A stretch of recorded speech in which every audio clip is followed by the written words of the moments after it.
We are here just being black and cool and intelligent, and we are here to also talk about the things that are happening in the world. And so today's a Sunday, so I thought that I would come in and talk to you guys about something that I read in the media that I thought was really, really interesting.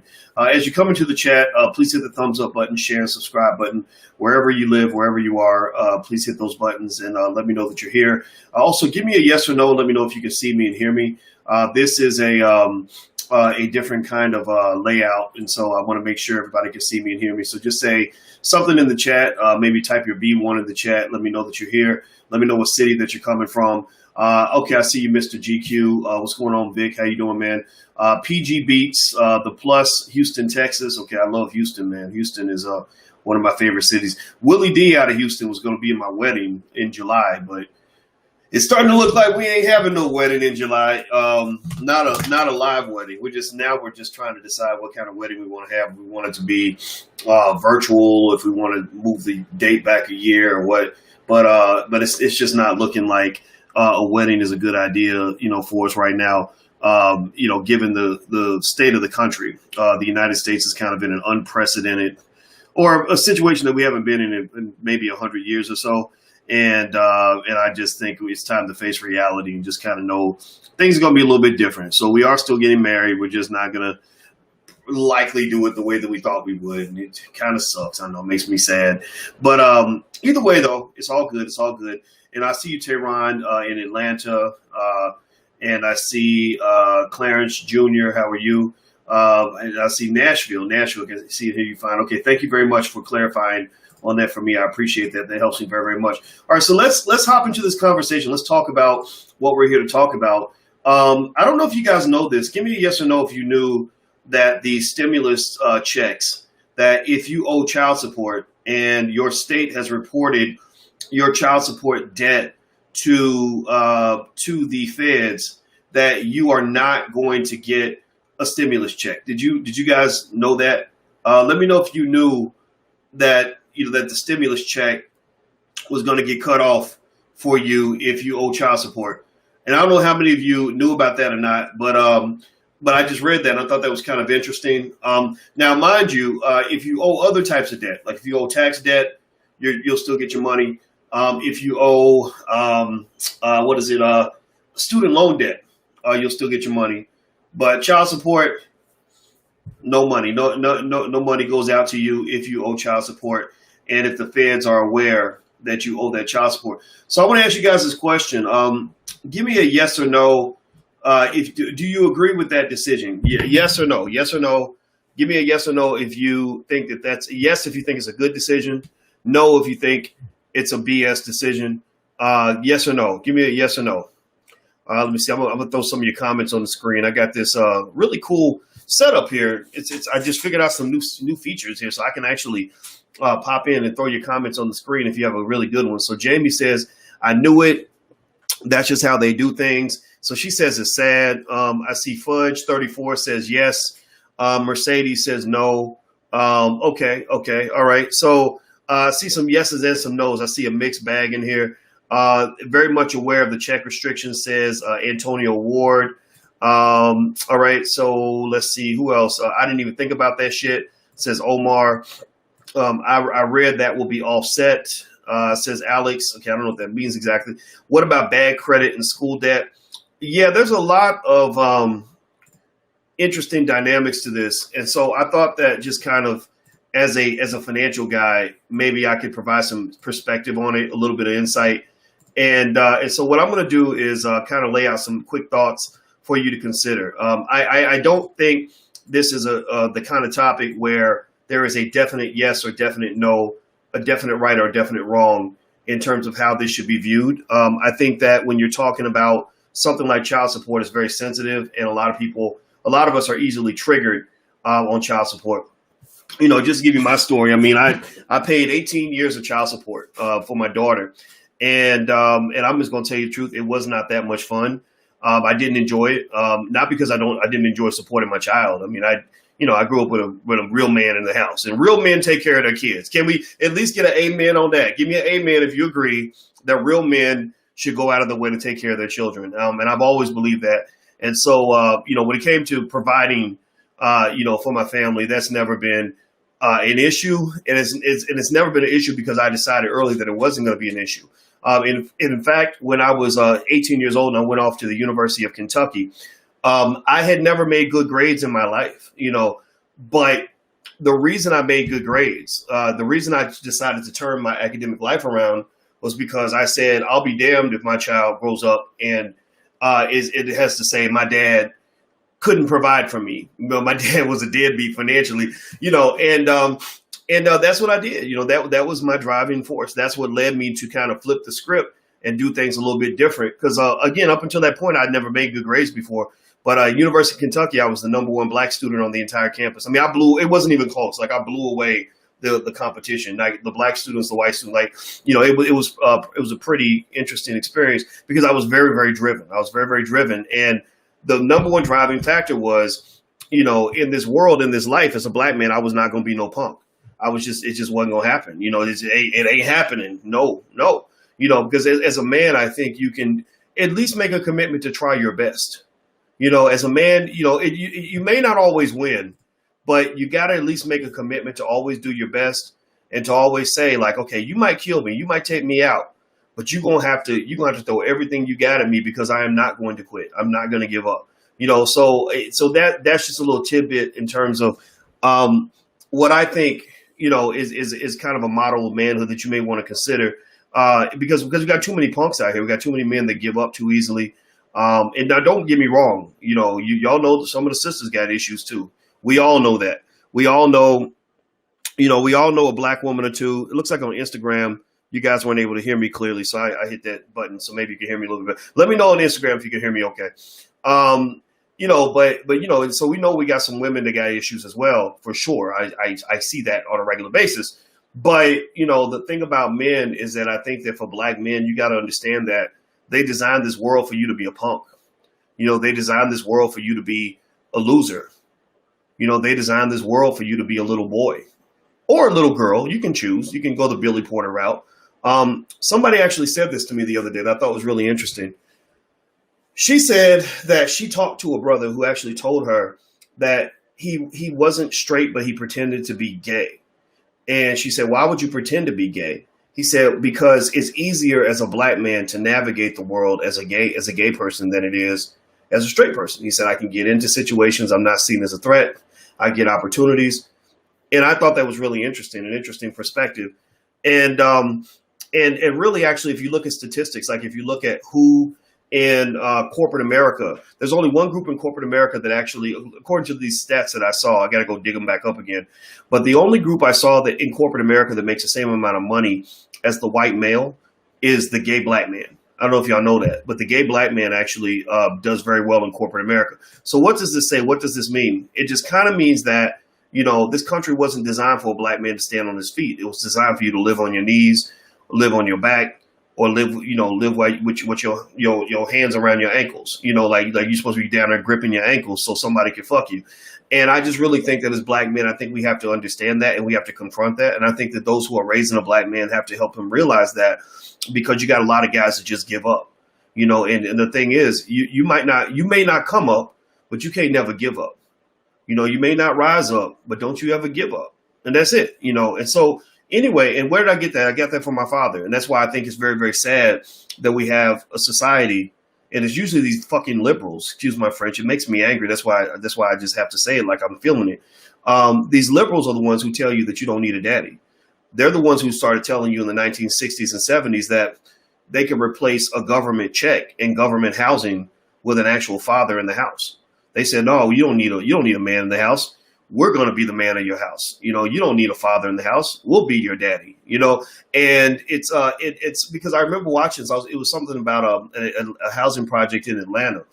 And they were talking about, they had these white liberal women, these social workers talking about, well, we wanted to just do what was best for the children. And when you set up these programs, you want to make sure that the children are taken care of and that the family is secure. And I'm sitting there thinking, if you really wanted to help those children, you would help the daddy get on his fucking feet so those children can have a father in the house. Seriously. Like, it's crazy to me. Like if you really want to, but again, see, that's the thing. And that's what you got to understand. They don't really want to help they don't really want to help the family. They don't really want to help you. And so maybe one way I want to help you is I want to help you understand that I want to help you by helping you understand that they don't want to help you. They ain't trying to help you. They're trying to control and manage you. Seriously, like so anyway, so I thought about all these are all the thoughts that come into my head when I see something like what I saw with this stimulus check and the child support issue, because there's a whole lot of really interesting and really overwhelming dynamics that come into play when you talk about the black father, the black family, child support, all of that, relationships, all these things. And so I'm going to break some of this down. I'm going to try to keep it in a box so I don't confuse people, because sometimes my brain goes everywhere and I have 1,000 things I want to say. And my ADHD is my superpower. So I'm actually glad I have it. But sometimes I got to control it so you guys can understand what I'm saying and not get confused or not get overwhelmed with me throwing too much at you at one time. But do me a favor, if you could you please hit the thumbs up button, hit the share button, hit the subscribe button. And also, I mentioned to you guys that that we have Black Movie Night as a solution to the fact that Hollywood misportrays black people on a regular basis. I'm sick of it. And I don't believe in just sitting around complaining and whining about it. I believe in doing something about it. So we created Black Movie Night to feature independent black films and black directors of those films and actors and actresses in those films. We want to create our own movie stars. We want to create our own, Academy Awards. We want to create our own version of whatever Hollywood's been doing. We believe we can do it ourselves. So Black Movie Night is on April 2nd. It's free of charge. You guys can come in totally free. We're going to watch Raising a Black Scholar, directed by Tierra K.J. Williams. We're also going to bring in some homeschool experts to kind of talk about the Black homeschool movement, answer some questions for any of you who are thinking about keeping your kids home for good. I think this quarantine is an opportunity for your children to escape the plantation forever. And so who knows, maybe you find a way to make a little extra money. You get to stay home every day. I'm going to tell you, I've been staying home for 20 years. It's fun. It's really fun. I promise you, it's like the best life ever, right? And then you get to spend time with your family. I was on the phone today with my mama. I talked to my daddy. I talked to the kids. And I do that every day. Like even on a Tuesday, I ain't got to be like, well, Mama, I'd like to talk to you, but I'm at work. Cause boss had come in, and if the boss come in, then I got to go, and I'm gonna get in trouble, Mama. I got to ask to use the bathroom, right? No, that's not. I don't think that's fun. So that's what it's all about. So if you want to register, just go to blackmovienight.net. That's blackmovienight.net. Thousands of you have registered, and I'm gonna just tell you a little secret. The Zoom room will hold 1,000 people. 1,000 people can get in. That's when it cuts off. And then we'll try to do overflow. We'll try to stream it, but we may not be able to stream it. So if you want to get there, make sure you get there early, like get there a couple minutes early so you can be one of the first ones later. Because once it hits 1,000, what happens is like 3,000 people will register and less than 1,000 will show up. That's the math, right? But it could be a case that more than 1,000 show up. So just make sure you get there early so you can get in. Blackmovienight.net. So anyway, here's what I want to lay out for you. You mentioned the shirt. Oh, the shirt. Yeah, this is Damon Dash's brand. Damon Dash, Damon's been a friend of mine for years. And I had actually, before we even became friends, I'd actually bought this shirt. And I really, or somebody, maybe I got it as a gift, but I really liked it. And I like Dame. I think he's a smart guy. So anyway, here's what I want to kind of lay out for you in terms of this whole stimulus check and the child support thing. A couple of things. From a financial standpoint, I want to continue to reiterate to you the significance of understanding that how you bring children into this world is deeply connected to your financial situation. How you bring kids into this planet, whether you choose to get married and have a structured situation, or even not get married and have a structured situation, maybe have your children with one person, or have a bunch of babies mama spread out all over the earth. How you approach that has a direct and immediate and substantial impact on your ability to ever build wealth or ever to accomplish your goals. Just relationships in general, just as a phenomenon in itself, are very complex, and they are things that can really help you accumulate your wealth, or they can distract from your wealth. They can undermine your wealth. They can destroy your wealth. The list just goes on and on and on. Like today, I just watched a really great documentary about Myron Rolle. Myron Rolle is a brother who actually left the NFL so that he could become a surgeon. He's a neurosurgery resident at Mass General Hospital, very exclusive hospital. I think he actually went to Harvard Medical School or something like that. And he was a great football player. I mean, I knew him as a football player. I didn't know that he had all this other stuff going on. I have a lot of respect for this guy. And you remember, if you recall, there was a whole crazy situation where he had, I guess, kind of hooked up a little bit with Amanda Seales, that stupid comedian that's on The View or The Real or The Talk or one of those dumb shows. I forgot which one. And so Amanda, for whatever reason, goes out and basically says, that Myron did all these things that, where there was no proof, there's no evidence, there's no nothing. And basically, she was painting him as, as a predator or as a whatever, right? And now the thing is, he didn't rape her, he didn't assault her, he didn't, to my knowledge, right? I don't even think they slept together, but she basically pushed her interpretation of their interaction out to the world. Now, fortunately, you got great women like Vicky Dillard who just call that bullshit out. Vicky went out of her way to basically, call out the fact that Amanda in many ways got caught in a lie. A lot of people call BS on what she was saying. And basically it was one of these things where, for whatever reason, because Amanda was not happy with Myron, she decided that she was just going to go out here and just say these crazy things about this guy. And I can imagine he was mortified because he spent his whole life, living a model life like Kobe Bryant, staying out of trouble. He went to Harvard Law School. He's doing the right things. But she's basically saying this nigga ain't shit. He ain't nothing but a rapist. He ain't nothing but a whatever, right? And so my point is saying all this is to say that relationships in themselves are very complicated for all people, men and women. And for a black man, they're complicated because just from the jump, hanging out with the wrong women can cause you to lose everything. If things had gone left, Myron could have lost his whole reputation.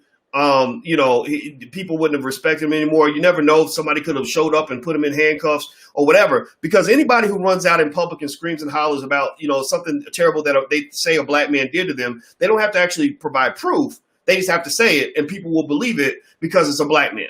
Right. And that's what it is. Right. So why do I connect that to, the child support conversation and, and child support keeping you from getting your stimulus check?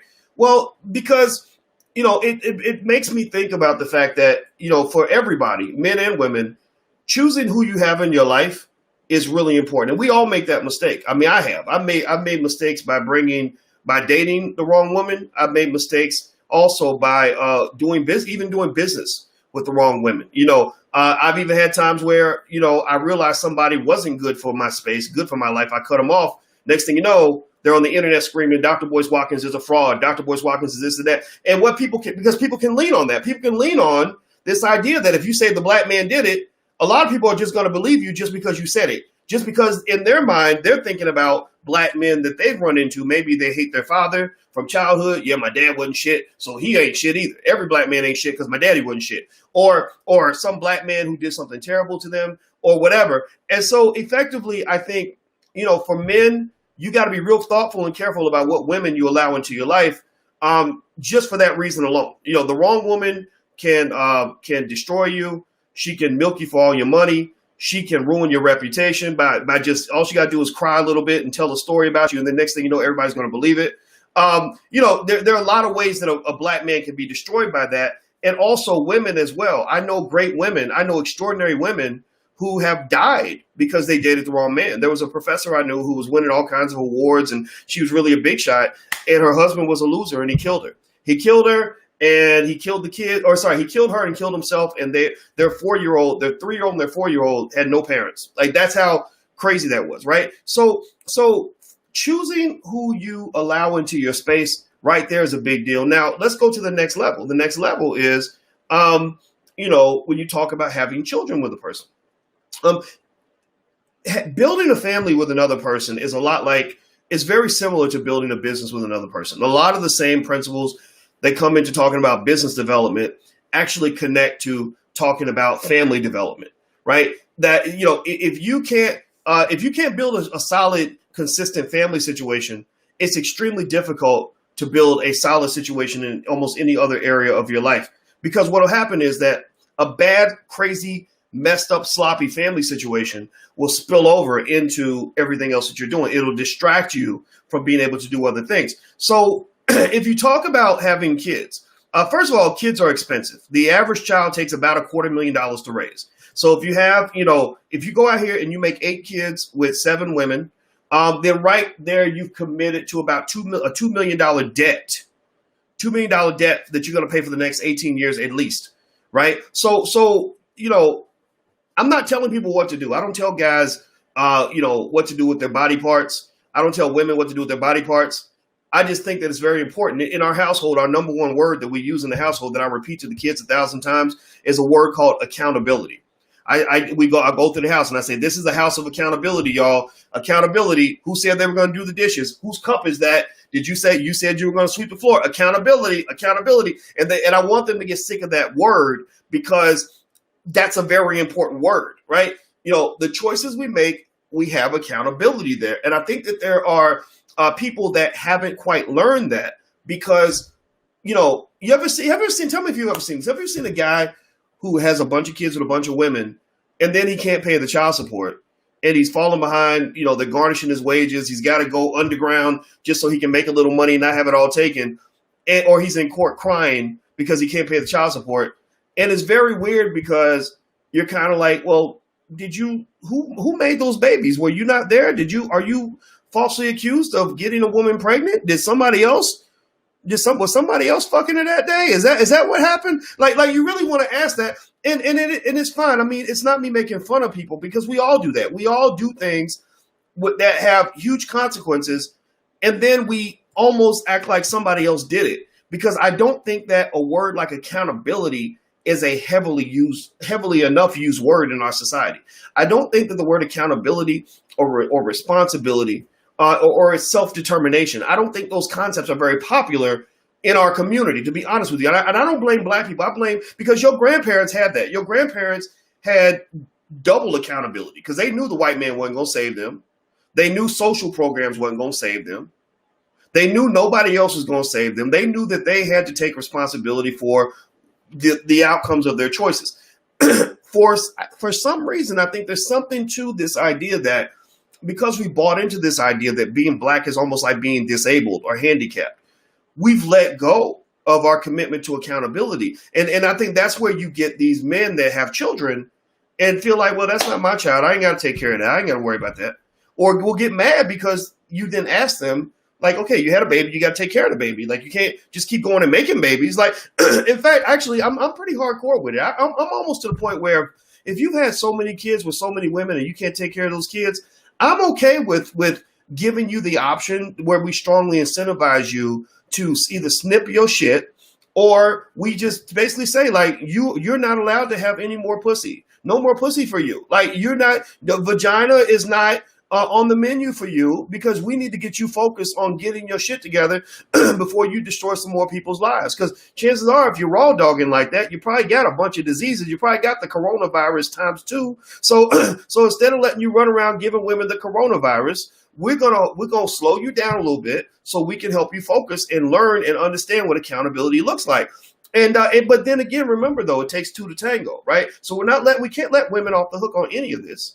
We understand, we got women that will still go sleep with this guy without thinking about the fact that, that the men you choose to let into your bed could be the fathers of your children. So again, because I'm an asshole like that, this is why so many people hate me. This is why I'm in some spaces I might be the most loved person in the world. In other spaces, I'm the most hated person in the world. And I'm okay. Just keep hating me because I'm gonna keep on telling you the truth. At the end of the day, I'm sitting here looking at you when you complaining to me for 8 hours about how much you hate your baby daddy, your baby daddies, right? Plural, or what terrible things they did to you. I have only so much empathy for you. I can only have so much sympathy because I'm sitting there thinking, why would you choose to let a man like that in your bedroom? Why would you let a man like that be the father of your child? That doesn't make any sense to me. That wasn't a very intelligent decision, right? But then again, that's what it is, right? Love and sex is not a logical exercise. It is emotional. It's physical. We feel lust. We go with the flow, right? And here's the thing, though. Here's what I really believe. This is me just giving you game that you're not going to hear anywhere else, because everybody else want to tell you that it's somebody else's fault. Everybody else is going to tell you that there's nothing you can do. Everybody else is going to tell you that this is just the way it's going to be, and this is the way it was supposed to be, and that being black means you have a disability. You're damn near like a retarded kid. You're not capable of making smart decisions. So if you want to feel better, if you want somebody that's going to make you feel better about your bullshit, then go talk to them. I'm not that guy. I'm the guy who's going to come to you and kind of say, okay, look, here's the reality, man. If you really care about your life, if you really care about your children, if you really care about the situations that you're going to end up in, you're going to have to look in the mirror and confront some of the bad choices you make and the bad habits that lead you to make those choices. Because I understand it. I understand it. I mean, I'm a man. I'm a heterosexual man. And every heterosexual man in here, raise your hand if you're in this category. All the brothers at some point, I'm sure, have been lured in by a big butt and a smile. Has anybody ever been sucked in by a big butt and a smile? It never goes away. It's like a crack addiction that you're born with as a baby, and you have it for the rest of your life. It's like when Richard Pryor discovered freebase cocaine and he couldn't let it go, right? Like, I watched a documentary about Richard yesterday, and you want to talk about a guy with a messed up person. Like, this man got married like 7 times, and it was all linked to all these issues from his childhood, right? And the drugs and the women and all that, and it just it created a lot of pain for himself, for his children, for the women he got involved with. I think he was going to marry Pam Grier, and on the day of the wedding, she found out that he was marrying somebody else. Like, I don't know if y'all know this. Go watch it. I forgot what the documentary is called, but I was like, wow, this guy was really crazy. So anyway, everybody gets it, right? And everybody has habits. And I think it's only a person that truly cares about you that is going to push you to honestly confront those habits and to say, yeah, we know that you can easily be lured in by a charming man. We know that a man, that has the smooth talk is going to get into your panties, and you can't resist that. I understand that. I respect that. That's love. That's attraction. That's sex. Everybody feels that. But now what? Now what? I mean, do you just surrender to your bad habits and just say, well, I'm black and I was just a dumb nigga. I can't do no better? Or do you say, if I continue down this path, I'm creating a whole lot of agony for myself. I'm creating a whole lot of pain for my children and my future children. I'm creating a lot of really bad situations where a lot of people are going to get hurt. So I got to deal with this addiction. It's no different. My dad revealed to me one time, when he was on a panel, I was really shocked. He mentioned this on the panel, so I can mention it publicly. He talks about when he came back from Vietnam, and he was addicted to heroin because a lot of his friends were using it. It was the 60s, and at that time, drugs weren't seen the way they're seen now. And he came back with a heroin addiction. So he was addicted to dope, just like Richard Pryor was. Richard Pryor, he liked to do the freebase. And Daddy talked about the heroin. And I remember I asked him, I said, there's a lot of people that get hooked on heroin. They never get off heroin. I said, how did you walk away from heroin? Because you raised us. Everything was fine. We had a very stable household. I'm like, you never mentioned that little thing about the heroin addiction. And you know what he said? It was real basic. And I like basic, simple shit. I can be complex, right? I'm a professor. I know how to break things down in a complex way. But what I also learned is that when you really understand the complexities, you can break it down to the simplicity. So everything that I say is complex will come back to very basic ideas. And one thing that he said that I loved that was really basic was he said, I knew I just had to make a choice. I could surrender to the drugs, surrender to, just be another deadbeat, be out here like a lot of my friends and keep using dope for the next 20 years and say that, well, the reason that I wasn't a good father is because I was disabled. My drug addiction handicapped me. Right. Because, y'all notice that now you got people talking about things like drug addiction and alcoholism like it's a fucking disability. or obesity is a disability.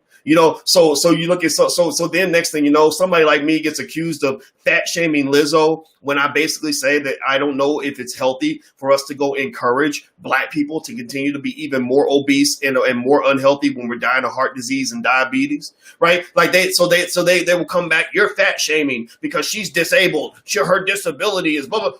No, that's not no fucking disability. If you get her up and make her jog her fat ass around the block a couple times each day and keep her from eating so much damn sugar, she'll probably lose weight, right? Now, maybe she can't help it, but it's just true. It doesn't mean that I'm going to make fun of you for being overweight. I mean, shit, most black people, we're all overweight. All of us probably fit into some category of unhealthiness on some level because we all grew up, drinking the extra sweet Kool-Aid and eating grandma's fried chicken and all of us.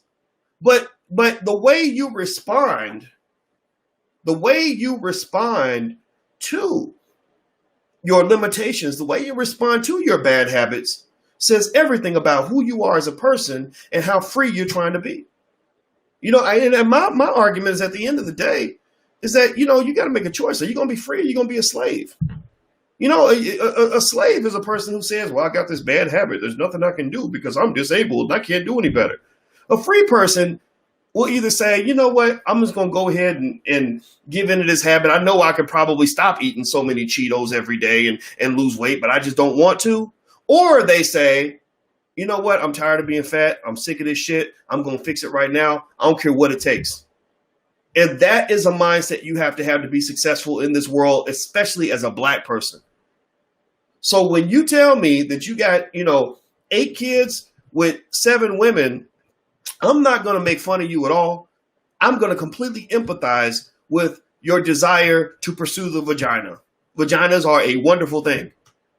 But at that point, when I'm challenging you and I'm analyzing you, I'm really in my mind probably going to put you in a couple of categories based on how you respond to that situation. So you either respond like a man or you respond like a punk. A punk says, well, I can't get ahead because I got all these children. I can't take care of these babies because they cost too much. And I don't have no money because I'm a black man. And I ain't got no job because the white man won't hire me. He won't give me no opportunities. And I'm just stuck. That's why I can't do it. Right? Well, then if you're a punk, then punks don't deserve all the sex that you was having. Those women shouldn't have even been laying down with you in the first place. You created the situation. You could not handle it. So you should have kept your stuff in your pants, right? The way a man would respond to that situation is this. Either A, he will make a conscious decision to avoid that situation. Shout yourself out if you're in that category. If you're a guy who said, yeah, I made some mistakes, but I learned from my mistakes and I'm not doing that no more because I'm not trying to end up in that situation. Seriously, I had a child out of wedlock. I told you, I understand.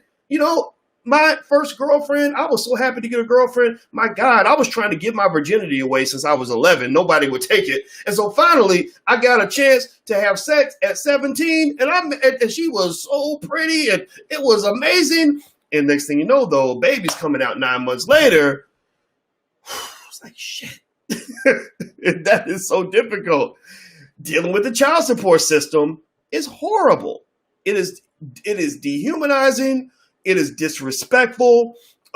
They have no sympathy for you whatsoever. You get damn near treated like an animal when you walk in that court. I hated that feeling. I hated it. But because I learned this word a long time ago called accountability, the way I looked at it was, well, all right, boys, well, you created this situation for yourself. Now you got to deal with it. And how did I deal with it? Well, 2 things I did. Number 1, I paid my shit. I paid every penny of that money they asked me for. And believe me, when I became a professor and was making over $100,000 a year, they was eating in my check like Pac-Man. They was like, oh, God. And it pissed me off because it felt like taxation without representation. I'm writing all these checks with all this money. I had no say in what was done with the money, none whatsoever. It was very frustrating, but I paid every penny because I learned accountability.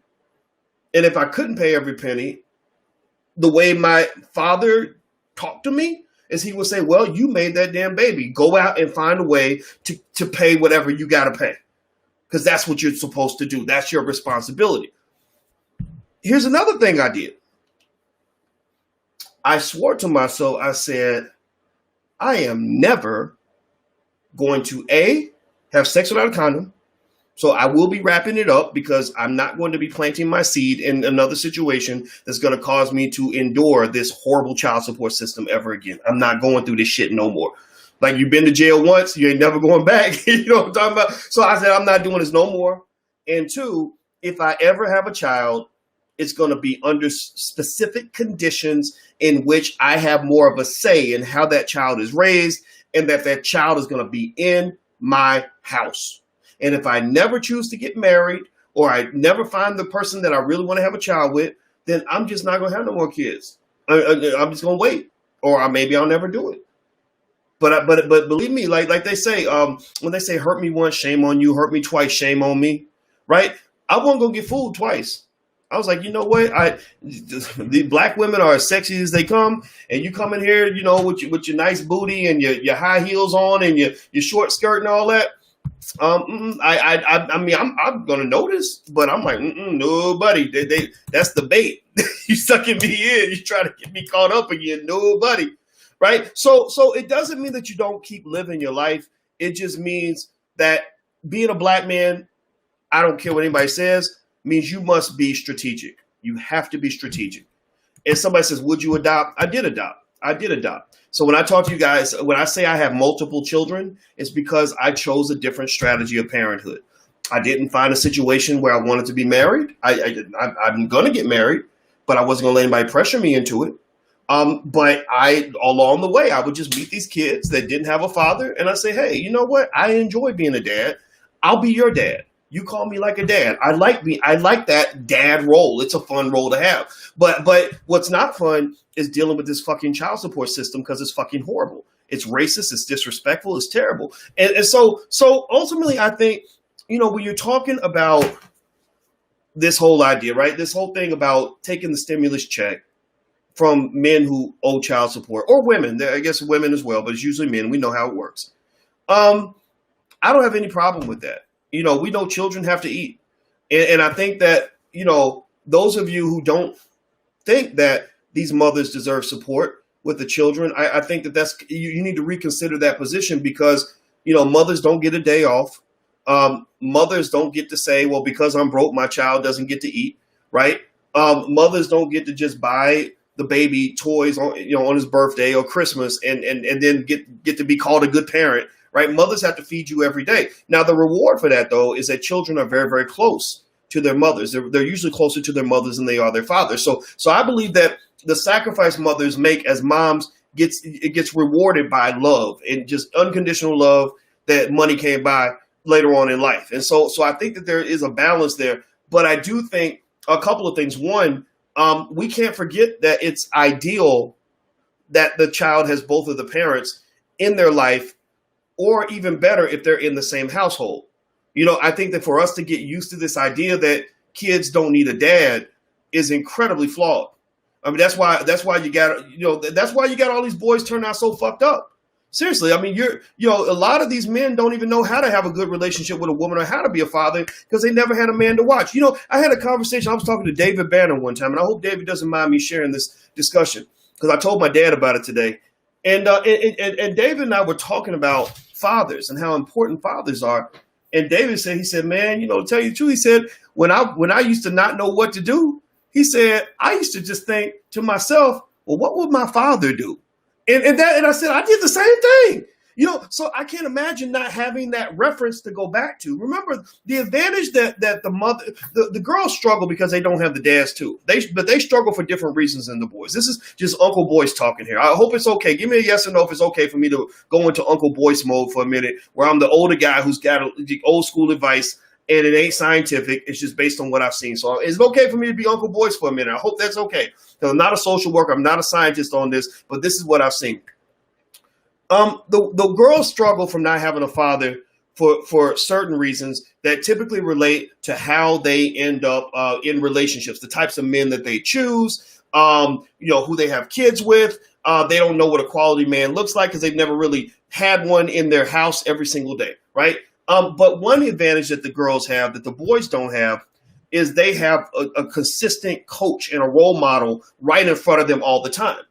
Like one day, watch how little girls follow their mothers around and are constantly being corrected by their mothers. Like, no, you wash that dish better. No, baby, pick that up. No, stand over here. No, sit still. No, pull your skirt down. No, move over here. Right? Like the mothers are always giving that constant coaching to the girls.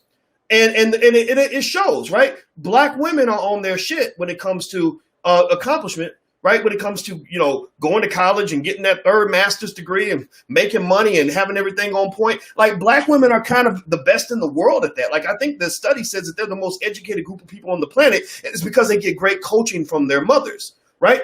Where they end up struggling is in the relationships with black men.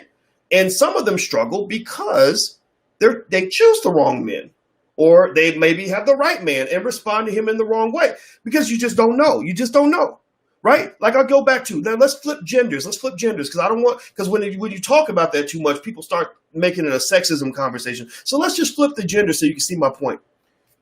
So Richard Pryor was absolutely horrible with women. I mean, absolutely horrible with women. He had 7 wives. I think 2 of them he married twice. I think one wife was wife 3 and 4. Another wife was like wife 2 and 7. It was something. It was crazy. I mean, this man, he told Pam Grier, "I'm gonna marry you Tuesday," and then Pam finds out that he's marrying another lady on the same. I mean, it was ridiculous, crazy what he did. What was going on here with women? Well, if you go back to Richard Pryor's beginnings, what does anybody know anything about Richard Pryor's mother? What did Richard Pryor's mother do for a living? What was her profession? Does anybody know? She was a prostitute. So he talked about growing up and, he made jokes about it because that was the way he dealt with his pain. But he talked about, seeing guys show up saying, "Hey, boy, where your mama at?" Right. And then his mama would take the man back into a room and then the man would come out zipping his pants up or whatever. Or he'll make jokes and say, "Hey, is your mama around? I want to get my dick sucked." Right. Like he said he would make jokes like that. And that's not funny. Like that's a horrible joke to have to make, but that's what Richard Pryor grew up with. And so it does not surprise you, or it shouldn't surprise you, that when Richard grew up, he became, he saw women in a specific way. They were like playing a specific role. His relationships had a specific format that doesn't make sense to those of us who grew up with a mother who wasn't a prostitute. If your mama was not a hooker growing up, say I. How many of you in here had a mama growing up who was not a prostitute? Right? Or how many of you grew up with a mama that was in the house every day taking care of you on a consistent basis? Say I. Right? Now, why does that matter? Well, because if you think about this, right? So Richard Pryor had crazy relationships with women, dysfunctional relationships with women, multiple divorces that largely linked back to the fact that his mother was a prostitute, emotionally unavailable, and just a problematic parent all the way around, right? So what do you think happens to black women when they feel that way about their fathers? Richard Pryor had tough relationships with women because he did not really like his mother, right? Well, the same thing's going to happen to a young girl who does not like her father.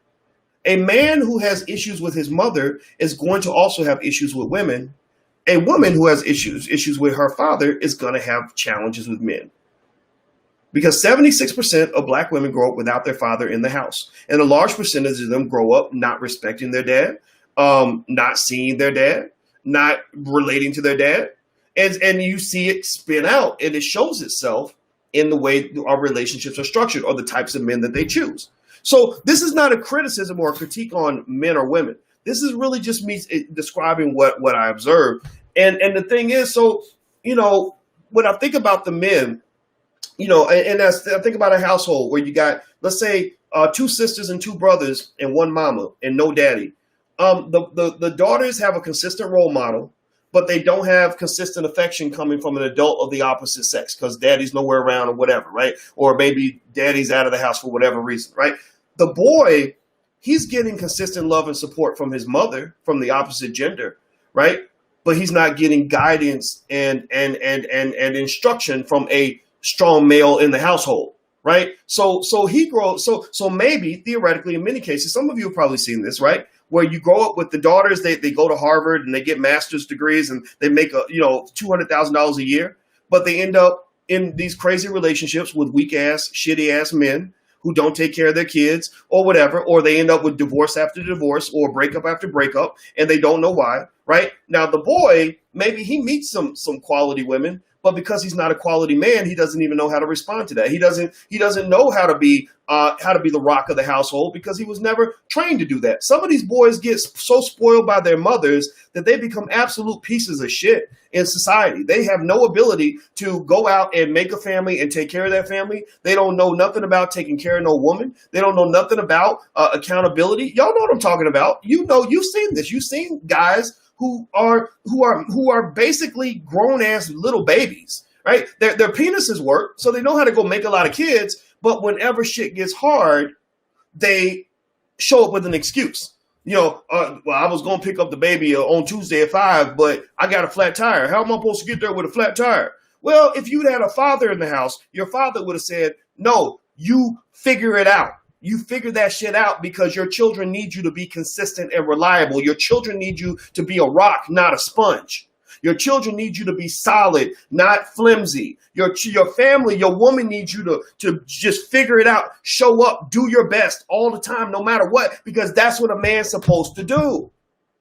See, so when I think about what my father gave me, and I was lucky, I was raised by a real man. My biological father, for whatever reason, he wasn't there. And when I've studied his life, I wasn't impressed with him. He died not too long ago, and I'm not in any way disparaging his memory, but I will say that my research, my evidence on him said to me that he would not have been a great person to have raised me in the first place. So I got lucky. And I will tell you that if I gained anything from my dad, it was that the idea of simply always committing to doing your best no matter what. Okay, the situation sucks, but you don't sit down on your ass and give up. Yeah, it's hard, but you got to figure out another solution. Yeah, I got a flat tire, but I got on the bus because I don't want to let my kids down. Like, that's really, really important. And those are all the thoughts that went through my mind. So I took this one issue. I know I took this issue and I just made it into about a bunch of other stuff.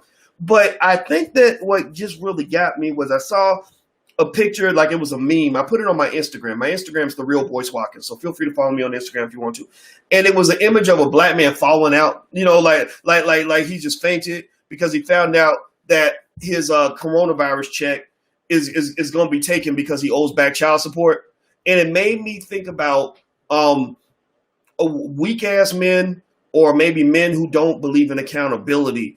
And it made me think about also just the structure of our families and why we do think it's so, why some people feel that it's not fair and it's draconian to take a man's money to take care of the children that he chose to create. What I will say is this. This is just a fundamental point that I really believe into the core of my heart.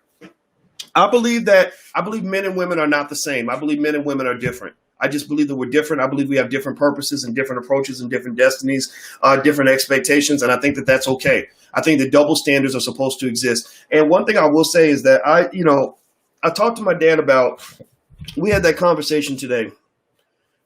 And I talked to him about the story he told me about when he was in Vietnam. And he said that when he got to Vietnam, he was 17 years old.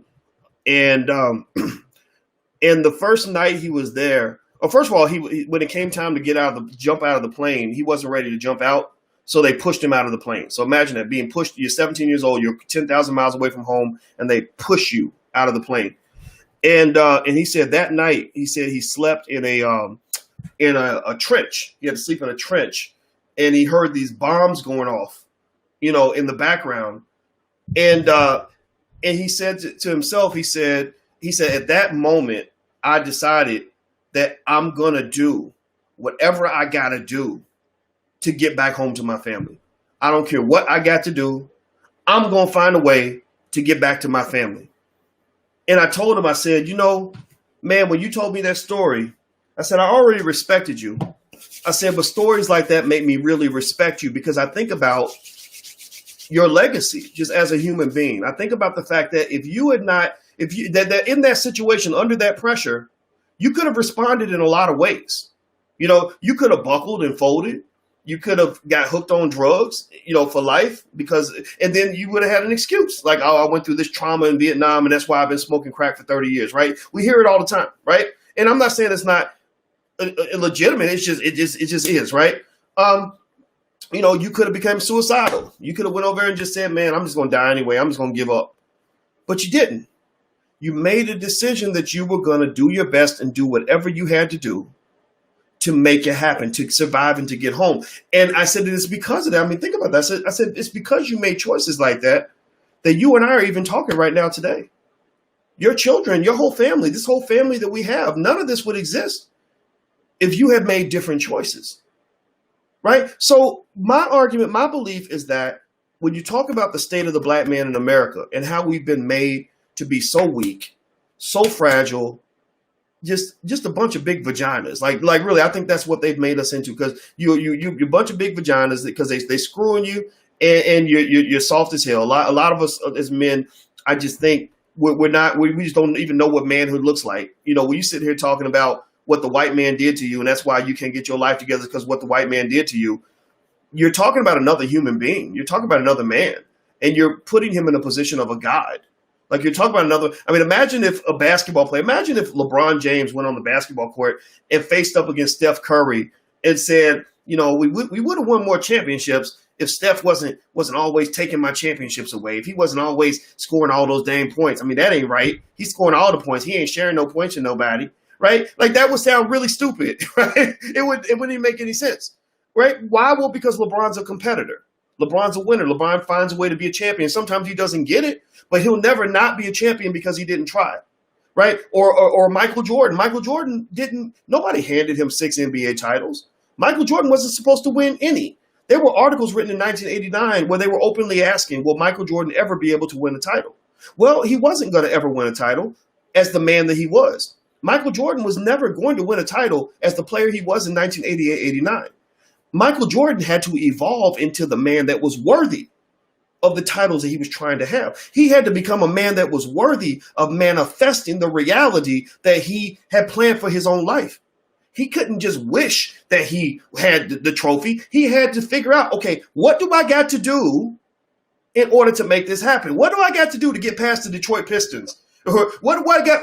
Okay, I need to get stronger. So he went and started lifting weights. Okay, my jump shot's not good enough. So he started working on his jumper. My defense isn't good enough. So he works on his defense, right? So it's about evolution, right? It's literally in this fucking world. And this is the bottom line. Has anybody ever heard the term survival of the fittest? Yes or no, if you are familiar with that term and that ideology. It comes from biology.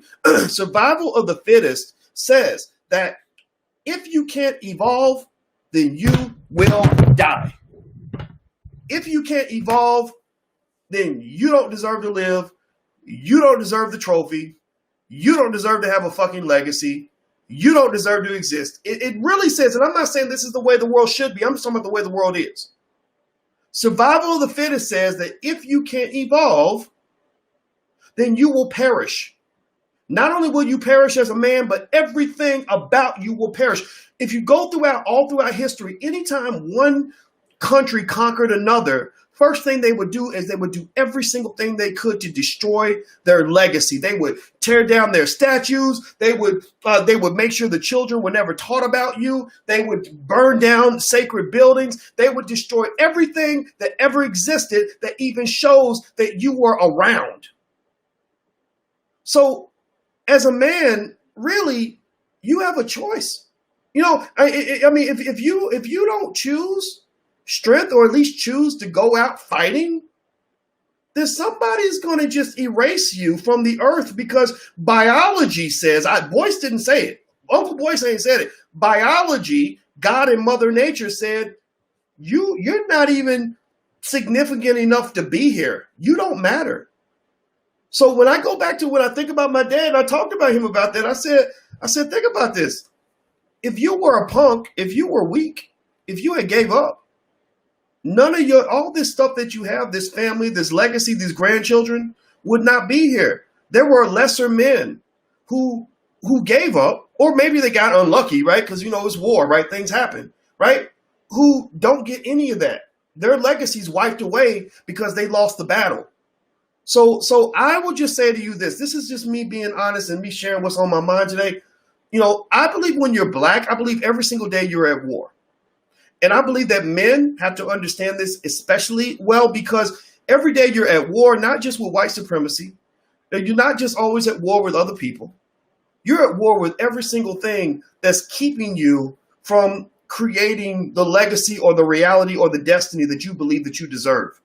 You can go through life wishing things work out for you. You can go through life hoping that things go well. You can go through life hoping that somebody will give something to you. But that doesn't work.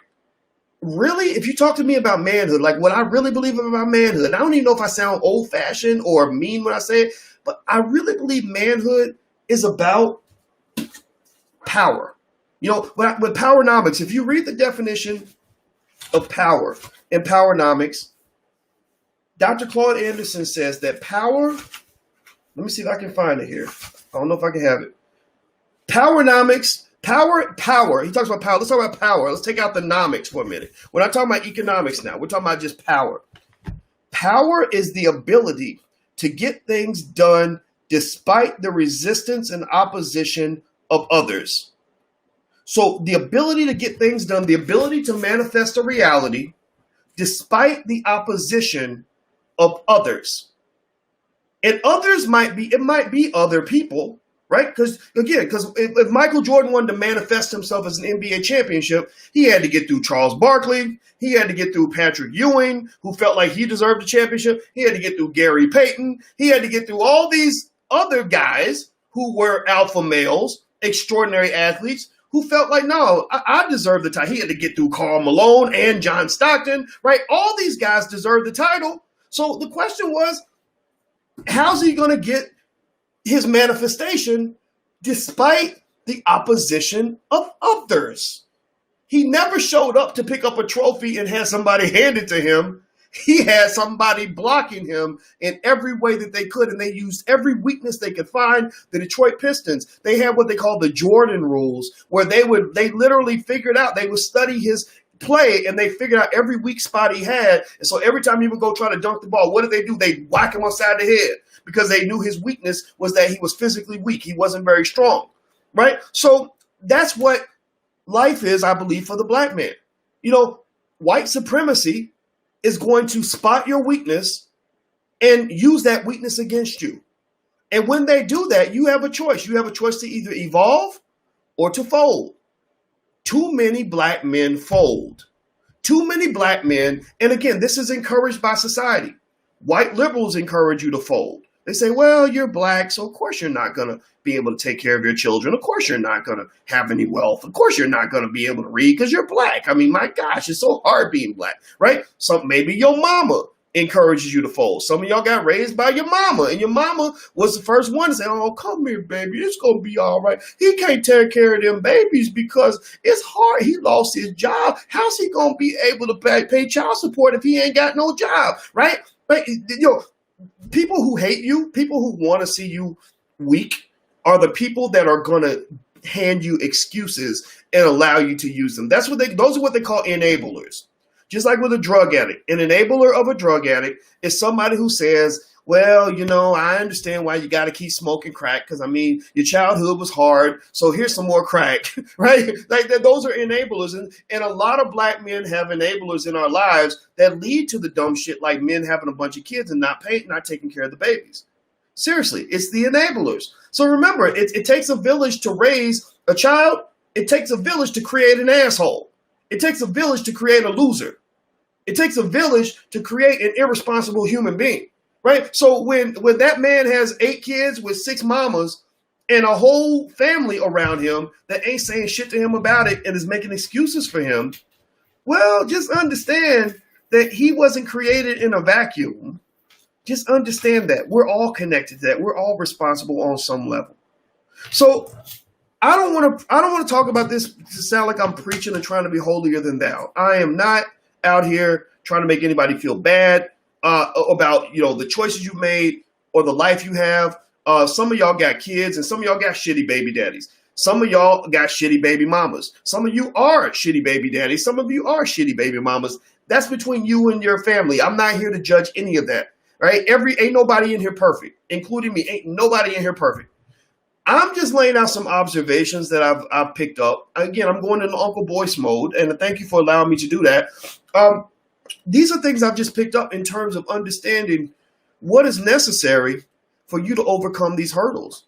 There has to be a point, I believe when I think about words like accountability, I believe that accountability means that even if there's a situation where you don't have complete control over that situation, I don't think you're ever better off by relinquishing control to another person. Right? So even though I know that the white man has always got his thumb up my ass, always trying to take me down, always standing in my way, always blocking, always stealing, always doing whatever, I know it's out there, but I don't win by surrendering to white supremacy. I don't win by surrendering to my limitations or bad habits. I don't win when I surrender to the circumstances that are there. At the very least, like if you want to know what goes on inside my head, what I'm really thinking about when I'm really fighting battles or whatever, whether they're public battles or private battles, I always have to get myself and look myself in the mirror and say, okay, boys, you might not win. But the only victory I want you to pursue is the victory that says, I did my best. I did not give up. I'm going to be relentless. And if I go down bloody and burning, then God damn it, I still won because you did not defeat my soul. You did not defeat my spirit. So that's what I want you to take away from this conversation. Those of you guys on Instagram, by the way, you're going to go out in a second. When you go out, I'll just restart it again so we can say a proper goodbye.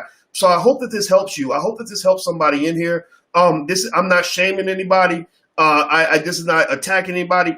This is me just telling you what's really on my mind when I see this, and hopefully giving you something that's going to help you fight through whatever battles and demons you're facing in your life. Because believe me, when I tell you, everybody's got them. Everybody's got shortcomings. Everybody makes mistakes. Everybody comes up short.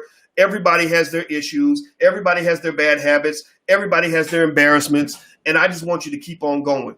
That's what I think is going to make black people great again. When we talk about making black people great again, like using that Trump language, like that's what's going to make black people great again. I truly believe that a lot of our journey is a spiritual journey. The worst thing that white supremacy took away from you is your spirit.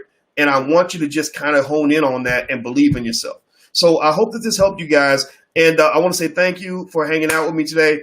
Thank you guys on Instagram. My Instagram is The Real Boyce Watkins. So if you want to follow us on Instagram, go to The Real Boyce Watkins. And also the Black Financial Channels on Instagram. Also, don't forget that we're doing Black Movie Night on the 2nd of April. Thursday night, Tierra KJ Williams is going to be there along with Roosevelt Mitchell III and Amani Walker and Nomalanga Mushali Moses. And we're going to show a film, and we're trying to build our own Black Hollywood and create our own Black movie stars. So if you'd like to join us at Black Movie Night, it's totally free. Go to blackmovienight.net. That's blackmovienight.net. Also, one thing I want to mention to you guys is that if you are interested, if you like, if there's something that you benefit in terms of support on life management, life coaching, if you want to call it that, or motivation to get you through whatever situations you're dealing with. I did actually create a program around that, and you can try it out for the first 30 days. It won't cost you anything. It's blackkeystogreatness.com. That's blackkeystogreatness.com. So feel free to go check out blackkeystogreatness.com